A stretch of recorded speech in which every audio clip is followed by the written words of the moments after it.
എന്താ കഴിക്കാനുള്ളത്? ഷവർമയുണ്ട്, അൽഫാമുണ്ട്, juice items ഉണ്ട്. മോളെ മോക്ക് എന്താ കഴിക്കാൻ വേണ്ടി? അച്ഛൻ പറഞ്ഞല്ലോ ഞാൻ ഏറ്റവും കൂടുതൽ മാർക്ക് വാങ്ങിച്ചതേ, അപ്പൊ എനിക്കൊരു അൽഫാം വാങ്ങിച്ചു. മോനെ ഒരു അൽഫാമേക്ക് എത്ര രൂപയാണ്?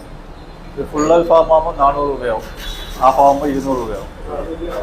ഹാഫ് ആകുമ്പോൾ 2 പേർക്ക് കഴിക്കാം, ഫുള്ള് 4 പേർക്ക് കഴിക്കാം.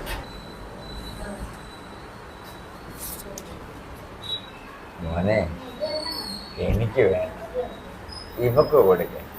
ഇവളെ ഇന്ന് ഏറ്റവും കൂടുതൽ മാർക്ക് വാങ്ങി പരീക്ഷ പാസ്സായ ദിവസമാണ്. എനിക്ക് ഒരു ഗ്ലാസ് പച്ചവെള്ളം